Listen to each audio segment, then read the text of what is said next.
enfin celui essentiellement, c'est celui de n'avoir jamais vu un seul de ces spectacles en direct.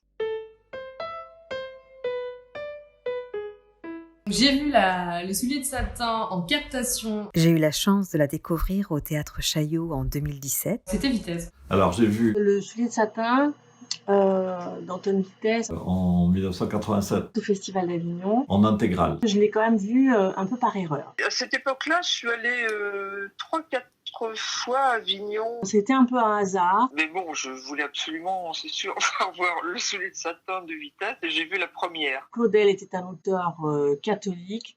J'ai beaucoup suivi les spectacles d'Antoine. Et j'avoue que ça, c'était quand même assez dissuasif. Avignon, oui, je l'ai vu. Je m'étais battu pour essayer de le voir en entier. Moi, je l'ai vu à Avignon. En me disant, moi, je serais débarrassé. Je verrais tout d'un coup. J'ai pu voir une intégrale. Je comprenais moins qu'un Vitesse installé à Chaillot par la gauche, grand marxiste sous l'éternel, enfin, devant l'éternel, s'amuse à nous faire une grande statue de Claudel dans la cour d'honneur. Et je n'ai pas vu ce spectacle. J'ai vu le soulier de satin Olivier Py. En 2003, j'avais 19 ans. en intégrale aussi. En captation lors de ma licence d'études théâtrales.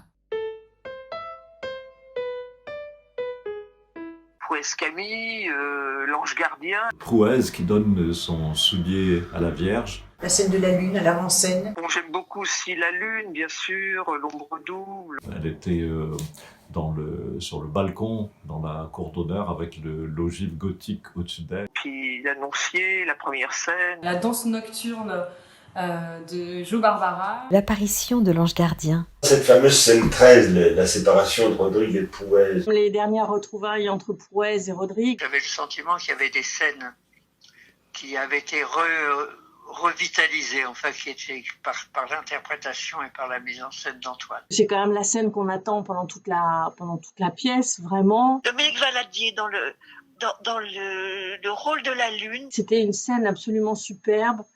La scénographie était magnifique. Tout est un souvenir baroque, romanesque. Jusqu'à il n'y a pas longtemps, je ne comprenais rien à cette pièce. D'ailleurs, j'étais tellement portée par les grandes scènes et que l'intrigue, elle est entièrement dite dans les petites scènes secondaires. Et comme j'étais tellement prise par les personnages principaux, les scènes centrales, que moi, les scènes secondaires, je les laissais un peu filer, j'allais dire.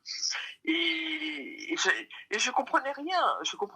Et pourtant, ce texte, il est limpide. Le dialogue entre Donia Musique et Donia Prouès. La scène du chinois. Celle de la Vierge au cours de la première journée. Le burlesque que Claudel a écrit aussi dans le soulier de satin apparaissait très nettement dans cette scène. J'ai en tête particulièrement une superposition entre le corps de Prouès et la statue de la Vierge. Il y a une réplique que je trouve très belle et qui m'accompagne dans beaucoup de moments dans ma vie, et c'est la joie seule et non point l'acceptation de la tristesse qui apporte la paix. La voix de Jeanne Balibar. La comédienne jouée par Michel Faux. Sa profonde mélancolie, mais également sa capacité à toutes les nuances. Et puis tout l'humour que ça a amené. Son aptitude à supporter toutes les variations. J'ai l'image surtout des bateaux. Les maquettes de bateaux. La scène de la mer avec toutes les maquettes de bateaux. Je me souviens avoir été, surpris par du haut où j'étais, vraiment par cette scénographie très ouverte sur l'espace. Et cette petite fille, habillée en rouge, qui se met à courir entre les bateaux dans la nuit. Les grands portants sur le côté, qui faisaient comme des proues de navire et qui venaient fermer en biais le plateau. Aurélien Recoin, merveilleux en ange, Dominique Valadier, Jeanne Vitesse en Madone. Que Antoine joue dedans, bien sûr. Ça, c'était un plus. L'humour de Daniel Martin. La voix extraordinaire de Gianni Castaldi dans Donia Musique. La grande générosité de Gianni Castaldi, qui ne jouerait plus aujourd'hui comme cela, parce que Gianni éructait. L'essentiel de ma mémoire, c'est une image visuelle, plus qu'auditive d'ailleurs. Je veux dire, elle crachait, elle bavait de cette Donia Musique qui était une sensorialité absolument incroyable sur son fauteuil rocking chair. Moi, j'ai des souvenirs olfactifs. Oui, moi aussi. L'odeur de la peau. Oui, et de température sur la peau. Oui. Avec les bruits de la nuit, les odeurs de la nuit, le coucher du soleil, le lever du soleil. Le rapport à la nuit. L'entrée en scène du père jésuite. Je me souviens du chant des marins sur le radeau. Alors, ce qui est très drôle, si on peut dire, c'est que j'en avais un souvenir absolument ébloui. Enfin, l'idée d'une croix absolument gigantesque, vraiment, et de ce personnage portant ça sur ses épaules. C'est un très, très, très grand souvenir, non seulement de théâtre, mais un très grand souvenir de vie. Et c'est vrai que quand j'ai un peu regardé la captation après, je me suis dit, ah, finalement, c'était pas si grand. Je pense que pour les spectateurs eux-mêmes, c'est comme pour nous, c'est-à-dire un événement singulier, particulier, intime de notre vie, tout d'un coup se relie à la grande histoire, pas seulement à l'histoire du théâtre, mais comme un événement de l'histoire. Bon, on était des tas de copains, évidemment, à aimer cette pièce. Il y a plein de phrases, mais qu'on dit tout le temps, c'est courage la bouchère. Rodrigue, qui était attaché par des liens. Tâchons d'avoir l'air de ne pas avoir l'air. Et qui était tiré à droite et à gauche. On n'est pas les plus chinois. Et qui hurlait son texte, il était à 7-8 heures du matin. Il y a des tas d'expressions comme ça qu'on se dit tout le temps, sans même que ce soit des citations, enfin, qui sont devenues du langage courant pour nous. Didier Sandre était épuisé de jouer, et puis il continuait et on le voyait tirer sur toute la cour, à la scène de la cour d'honneur. Le Soulier de Satin, pour moi, de 87, ça a été déterminant. Enfin. Ça a été à la fois une expérience presque traumatisante. Enfin, j'étais un jeune acteur. La manière dont Vitesse et son scénographe ont travaillé sur le lieu, tout était envoûtant, surprenant. Le souvenir de la durée qui était tout de même exceptionnel à l'époque. Je me souviens quand on est allé saluer les comédiens dans la coulisse, là, derrière le plateau. Et je me souviens que j'ai dit merci à Antoine Vitesse et il m'a dit c'est moi qui vous remercie.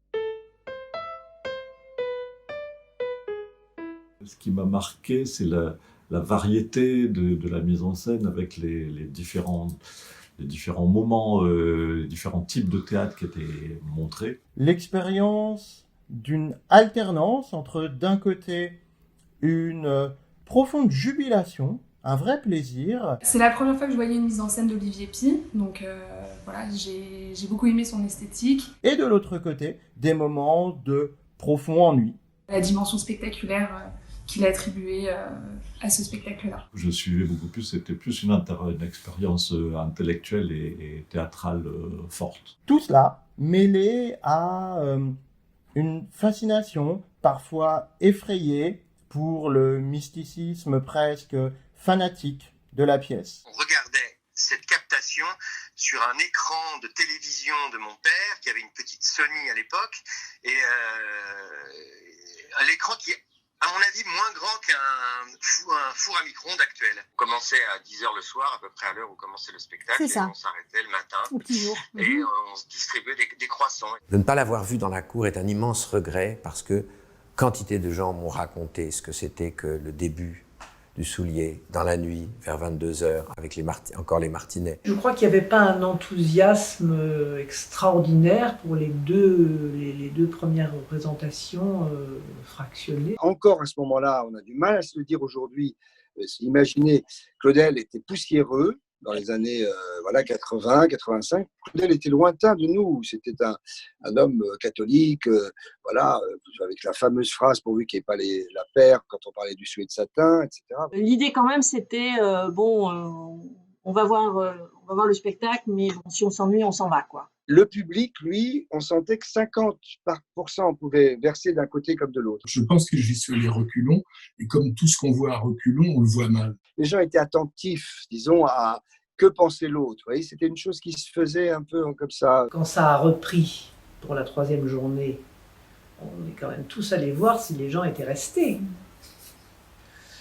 Alors bon, ils étaient restés.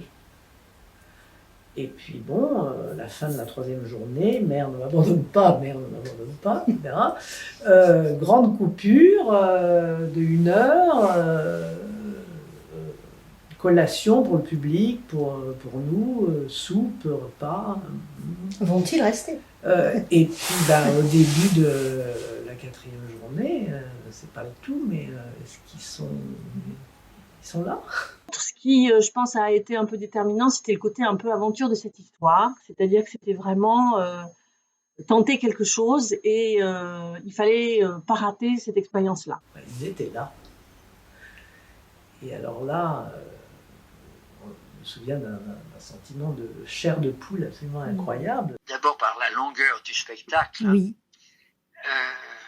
En Avignon, c'était une espèce de fête. C'était la première fois que je voyais un spectacle de 11 heures. C'était ma première expérience de 12 heures de théâtre. Et les 12 heures n'étaient absolument pas longues. Je suis certaine de m'être endormie à un moment donné. Alors voilà, c'est ça que je voulais aussi. Je crois que chacun a dû s'endormir à un petit moment. Là, je peux pas dire j'ai passé une nuit éveillée devant le soulier, ça serait mentir. Je m'étais endormie la première fois. Je suis passé par tous les états. C'est une grande expérience poétique de vivre pendant 11 heures en plein air, d'entendre ces magnifiques vers de Claudel. Et il a plu. Alors, était-ce la première, mais je crois. Et je me souviens très bien d'avoir accueilli la pluie. C'est-à-dire, j'ai ouvert mes bras dans le jeu. Dans le jeu. Je dis, bon, là, mes amis, et on était à peu près, je sais pas, 2000, je ne sais pas ce que faisait la cour d'honneur à ce moment-là, elle était plus grande que c'était dans le dispositif précédent. Et j'ai fait par ce geste quelque chose qui a réuni ces 2000 personnes en disant est-ce qu'on est ensemble ou est-ce qu'on n'est pas ensemble. Ça, j'ai souvenir d'avoir vu quand même les rangs se déserter, mais ce qui était normal, ça tenait pas ni au jeu d'acteur, ni à l'intérêt, c'est la longueur quand même. C'est vrai qu'on finissait au matin assez proche des acteurs. J'ai eu la chance de ne pas voir les représentations avec le Mistral. Ce qui m'avait quand même assez bouleversée, c'était le fait que Claudel prenait le monde et le mettait sur un théâtre. Et en sortant, je me suis dit, finalement, on peut tout mettre sur un théâtre. C'est-à-dire qu'il n'y a rien de trop grand pour le théâtre. J'avais apporté une doudoune, des thermos de café. Avec toute la cour autour, donc j'étais de dos. Et j'avais Gilbert Villon en face de moi qui me dit « Regarde-les, on dirait un camp afghan après un bombardement soviétique. » Oh putain. Le retour. Je les vois tous dans leur sac poubelle. C'est sous le ciel provençal que tout s'éclaircit. Les gradins se sont un peu vidés durant la nuit. Et puis au petit matin, quand les lumières se sont éteintes et que les techniciens étaient assis, regardaient la fin du spectacle, tout le monde était épuisé, les spectateurs aussi, dans les duvets. Nous sommes encore nombreux, blottis sous des couvertures, les yeux pleins de merveilles. À la fin, il y avait une écoute exceptionnelle. On riait beaucoup, on était très pris. Je me souviens des saluts où un perchman de Radio France était là. Je me souviens, je pleurais à chaudes larmes. Ce perchman avait les bras levés, a fait un effort d'une demi-heure, 3/4 d'heure jusqu'à la fin du spectacle. Je crois qu'on pleurait tous. Moi, je sais que je pleurais. L'émotion du public était telle, c'était quelque chose d'incroyable. Les gens debout, après ces 12 heures de traversée, que j'étais, puisque les perchemans sont à peu près près du plateau pour prendre à la fois les applaudissements et puis la caméra ne va pas être loin s'il y en avait une pour les acteurs en salut, etc. Et j'ai vu qu'il était lui-même en larmes. Il hoquetait. Ce qui était quand même extrêmement frappant, c'était les saluts, bien sûr. Ces saluts qui n'en finissaient pas. Les applaudissements le matin. Le jour s'était relevé puisqu'on l'avait vu se coucher. Ça a duré une demi-heure parce qu'on était tous debout en train d'applaudir frénétiquement, parce que les acteurs applaudissaient, parce que tout le monde applaudissait, parce qu'on ne savait plus du tout où on était complètement tous perdus. Nous avons applaudi debout pendant 20 minutes. Et là, c'est quand même la première fois où j'ai eu vraiment le sentiment que le théâtre, c'était une communion. Alors, ça peut paraître un peu banal de dire ça, mais que c'était quand même le fait que les spectateurs et les acteurs avaient le même rôle absolument essentiel. C'est une pièce qui m'a vraiment tellement bouleversée que pendant, je sais pas, au moins un an, j'étais déprimée, terrible. Pourtant, j'ai fait 10 ans d'analyse, mais j'ai toujours pas compris pourquoi. Je la vis avec délice, comme on revoit des photos quand on était petit ou de moments. Je comprends. C'est magnifique, c'est un régal, c'est un régal. Et puis de voir des comédiens en gros plan. Et avec les nouvelles technologies, c'est génial. On a vraiment l'impression d'y être. La captation, oui, m'a fait revivre complètement. J'étais à Avignon, j'étais retournée là-bas.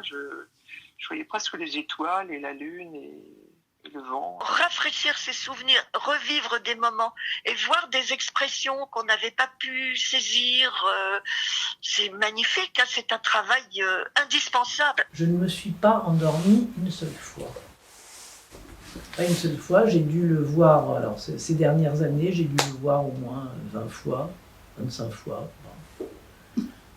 Je le regarde, je suis mais éblouie à chaque fois. Quand on l'a pas vu, je sais pas la captation ce que ça donne, parce que c'est beaucoup des gros plans et bon, ben moi j'ai tellement une mise en scène dans la tête que ça me dérange pas du tout. J'ai l'impression que ça évite les plans larges, que ça évite les chants contre chants. J'ai assisté avec Jeanne à la première, deuxième partie. Je n'ai pas pu la fin. Je suis partie. Faute de mieux. Bien sûr. Le théâtre, c'est un art éphémère, mais c'est bien pour des séances de travail aussi. C'est très très bien pour des étudiants. J'ai appris mon métier même via les captations. C'est un outil indispensable. Plus, un moment de mémoire pour le spectateur qui l'a vu. Quand le public me parle, par exemple, les retours qu'on a eus de ces soirées de spectacles diffusées à la télévision, justement, c'est extraordinaire. Alors, moi, je trouve génial que le public qui est en demande, qu'on puisse lui donner ça. Ces films-là, je me les suis passés pour comprendre comment un acteur s'emparait d'un phrasé, d'un texte. C'est vrai que pendant cette période, je me suis demandé pourquoi ils n'avaient pas fait ça plus tôt. Je dois dire quelquefois que je regarde à la télévision, surtout sur Mezzo, des retransmissions d'opéra. Oui. Et bon, ça m'apprend des choses sur la façon dont la mise en scène évolue selon les époques. Mais enfin, le plaisir n'est pas le même quand on voit une œuvre en captation, alors que si on assiste à un spectacle.